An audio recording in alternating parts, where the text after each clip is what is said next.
selamat pagi anak-anak. Hari ini kita akan belajar agama di jam pertama. Silahkan siapkan bukunya dan buka di bab 6, bagian B. Kita masih belajar di bab 6 dan mereview kembali dalam mempersiapkan diri untuk pas nanti. Namun sebelumnya mari kita berdoa. Tuhan Yesus, kami bersyukur untuk hari yang baru ini. Tuhan tolong kami akan belajar. Berikan hikmat, kepintaran yang daripadamu, sehingga kami boleh mengerti pelajaran hari ini.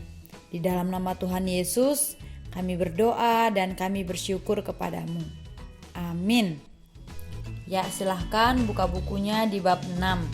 Kita akan belajar di bagian B dan bagian C, yaitu tugasku dalam keluarga dan saling menolong.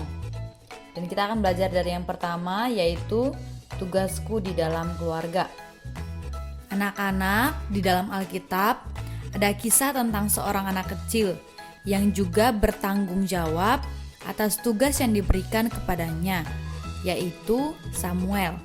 Sejak kecil, Samuel tinggal bersama Imam Eli di rumah Tuhan. Kalau saat ini rumah Tuhan itu sama dengan gereja. Samuel bertugas untuk membersihkan rumah Tuhan atau gereja. Samuel rajin dan bertanggung jawab dalam menyelesaikan tugas dan tanggung jawabnya. Tugasnya Samuel yaitu menyediakan minyak agar pelita atau lampu minyak itu tetap menyala. Dan dari kecil Samuel sudah belajar Taurat atau firman Allah atau Alkitab. Imam Eli juga mempunyai anak yang bertugas di rumah Tuhan atau di gereja itu. Mereka adalah Imam Hofni dan Imam Pinehas. Tetapi mereka tidak melaksanakan tugas dan tanggung jawabnya dengan baik dan benar. Mereka mengambil daging korban yang harusnya dikhususkan untuk Tuhan atau dipersembahkan untuk Tuhan. Itu berdosa di hadapan Tuhan. Miss Delvi yakin anak-anak juga pasti sudah diberikan tugas oleh orang tua di rumah. Tentunya tugas yang diberikan itu sesuai dengan usia dan kemampuan kita. Artinya, tidak mungkin orang tua memberikan tugas kepada kita yang berat. Miss Delvi mau tanya, apa saja tanggung jawabmu di rumah sebagai anak? Atau apa tugas kamu di rumah sebagai seorang anak? Apakah kamu membersihkan tempat tidur setelah bangun pagi? Atau menutup jendela rumah pada sore hari? Atau membuang sampah di pagi hari? Dan apakah kamu sudah melakukannya dengan baik?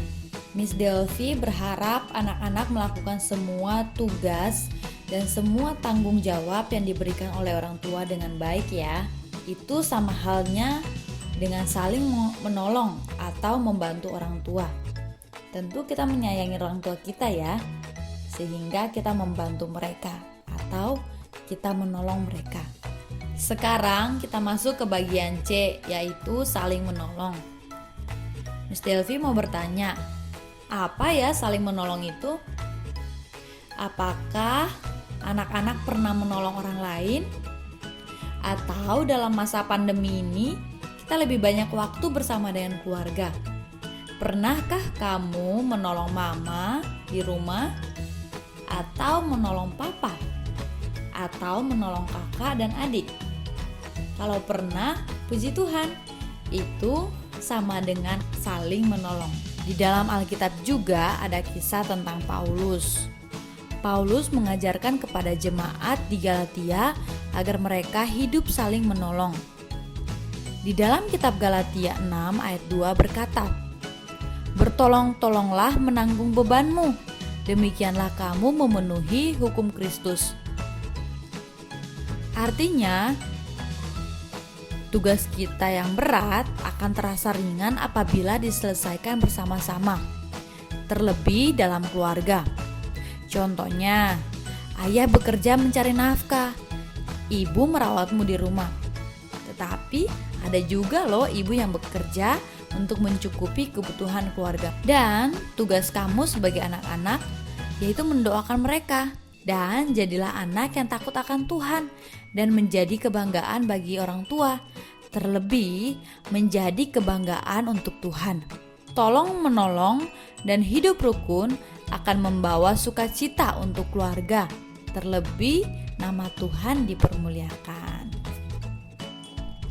Pelajaran di jam pertama sudah selesai.